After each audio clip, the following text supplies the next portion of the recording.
When employees leave your organization, it's never easy.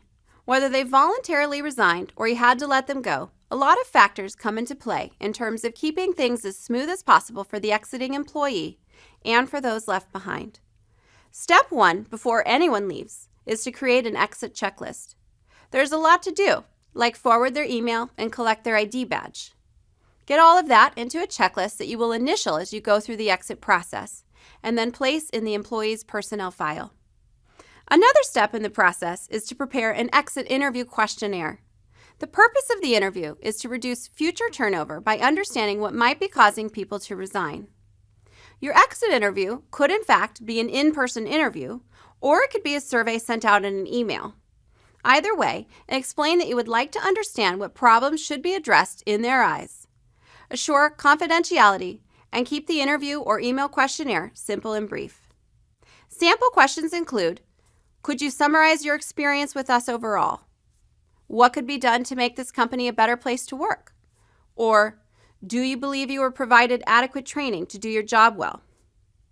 Exit interviews are useful to discover trends in resignations because you will likely hear some similar answers.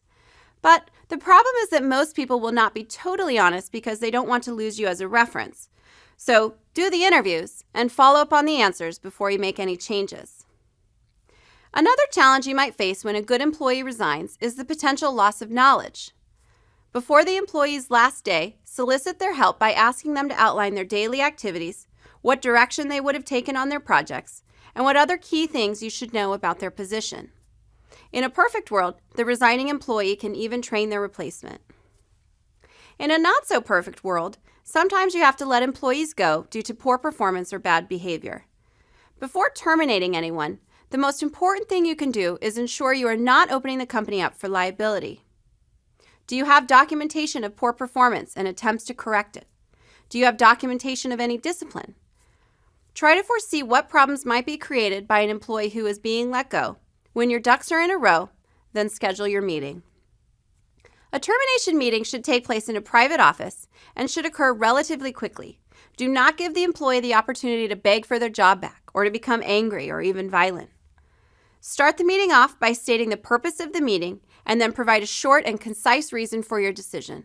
State the effective date of the termination and provide the final paycheck right there in the meeting. Your state laws might also require you to provide other items such as an unemployment brochure or information about rollover of benefits.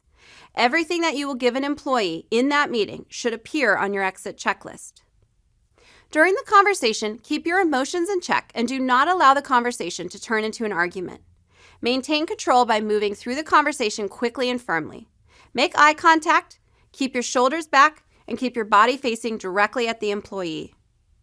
On a final note, keep in mind that when an employee resigns or is terminated, the people left behind may be affected.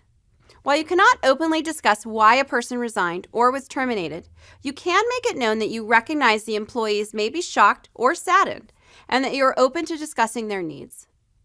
Also remember that some, or all, of the employees may have to pick up the slack while you find a replacement, so be clear on who is assigned what tasks.